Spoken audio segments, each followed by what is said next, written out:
Hello guys, welcome back to my channel creative story में आपका स्वागत है। गाइस, अगर आपको मेरी स्टोरी पसंद आ रही है तो प्लीज़ लाइक करें, कमेंट करें और शेयर करें।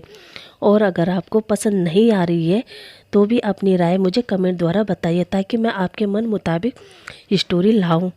और हाँ गाइस, आज मेरा गला ख़राब है तो मुझे एक्सप्लेन करने में थोड़ी सी परेशानी हो रही है, लेकिन फिर भी मैं कोशिश कर रही हूँ कि मैं अच्छे से एक्सप्लेन कर सकूँ। तो आइए स्टोरी को आगे बढ़ाते हैं।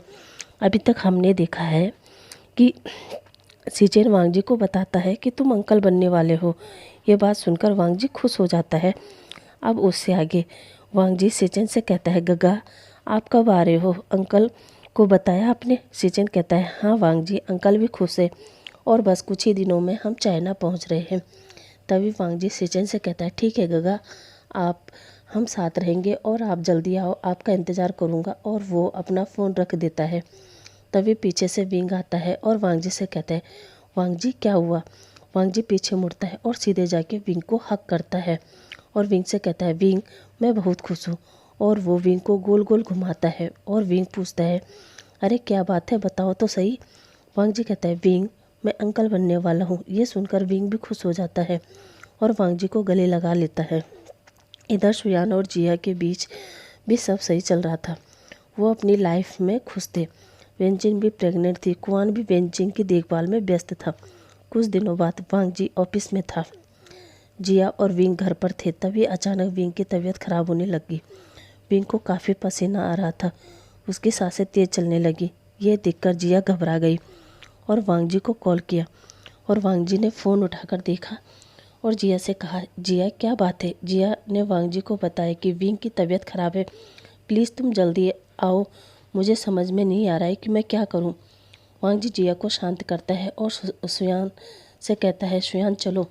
सुयान भी वांगजी के साथ जिंगसी पहुंच जाता है और वांगजी जिया से पूछते हैं, विंग कहाँ है? जिया कहती है, वो बाथरूम में है, काफ़ी देर हो गई है, वो बाहर नहीं निकला। वांगजी सीधे अपने रूम में भागता है और सुयान भी उसके पीछे जा रहा था। तभी जिया शुयान का हाथ पकड़ती और शुयान से कहती है, तुम कहाँ जा रहे हो? शुयान कहता है, विंग की हेल्प करने। जिया शुयान से कहती है, विंग की मदद वांगजी कर देगा, तुम मेरी मदद करो। शुयान कहता है, तुम्हारी मदद? क्या मतलब? तुम्हें क्या हुआ है? और जिया शुयान को खींचकर अपने साथ बेडरूम में ले जाती है। इधर वांगजी जब बाथरूम का डोर नॉक करता है पर विंग उसे कोई रिस्पॉन्स नहीं देता है क्योंकि वो अपनी हीट में था और वो शावर के नीचे खड़ा था। उसकी आइस रेड हो गई थी। जब वांगजी को कोई रिस्पॉन्स नहीं मिलता तो वो बाथरूम का डोर तोड़ देता है और विंग को शावर के नीचे खड़ा देखकर उसके पास जाता है और उससे कहता है, विंग तुम ये क्या कर रहे हो? विंग के कानों में जब वांगजी की आवाज़ जाती है तो वो कुछ भी नहीं सोचता और विंग अपनी लिप को उसकी लिप पर रख कर उसे किस करने लगता है। वांगजी ये देखकर अपनी ही जगह फ्रीज हो गया और विंग उसे हंगरी पैशनेट तरीके से किस कर रहा था, पर वांगजी को कुछ भी समझ नहीं आ रहा था। अब विंग उसे थोड़ा दूर हटकर वांगजी से कहता है, वांगजी किस बैक करो मुझे, मैं तुम्हें चाहता हूँ पूरी तरह से।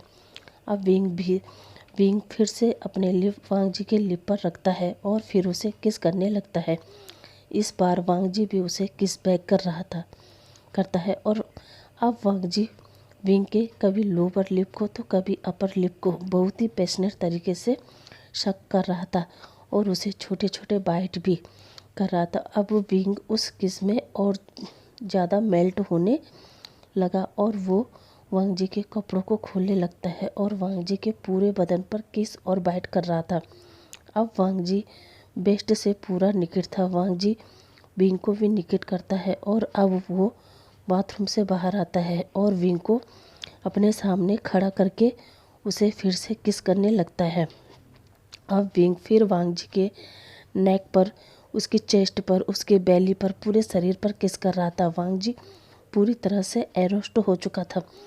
अब विंग उसका लोवर, उसका बॉक्सर सब निकाल कर फेंक देता है और उसके टांगों के बीच में आकर उसके प्राइवेट पार्ट को अपने मुंह में ले लेता है और उसे अच्छे से लिक सक कर रहा था और वांगजी मौन कर रहा था।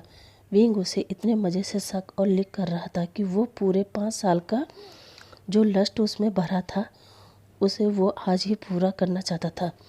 अब वांग जी विंग के मुंह में ही रिलीज हो जाता है और विंग उसे निगल लेता है।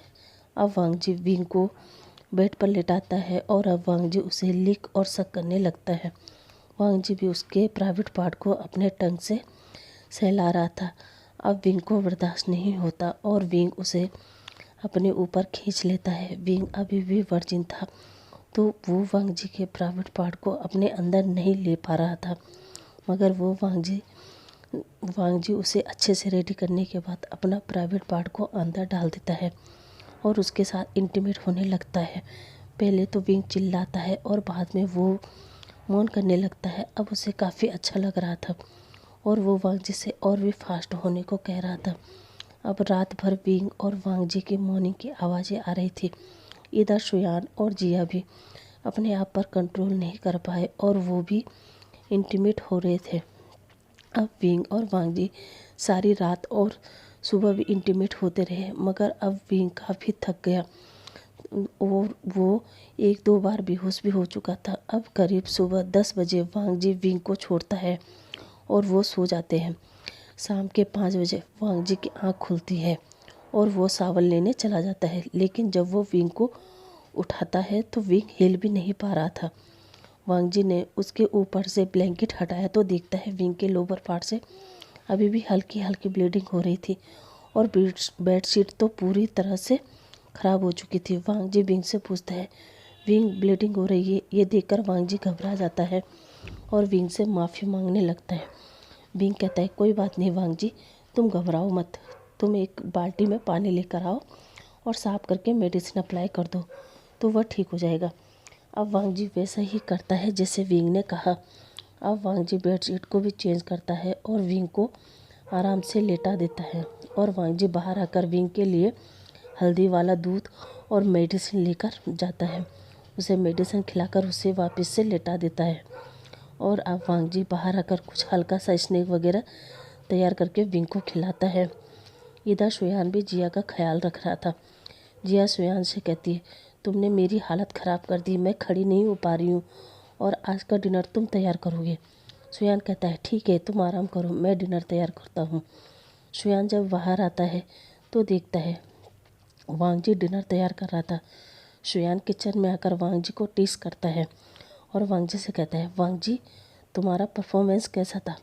वांग जी उसकी तरफ देखकर एक हल्की सी मुस्कुराहट देता है मगर कुछ नहीं बोलता। शुयान टीस करते हुए कहता है, तुम्हारा भाई का परफॉर्मेंस तो ऐसा था कि जिया बिस्तर से उठ नहीं पा रही है और अपने आप की पीठ थपथपा रहा था और कह रहा था, वेल डन शुयान वेल डन। अब वांग जी एक बाउल में सूप निकालता है और उसके हाथों में देता है और कहता है, जा जिया को पिला दे, उसे आराम मिलेगा, और एक बाउल लेकर अपने कमरे में चला जाता है।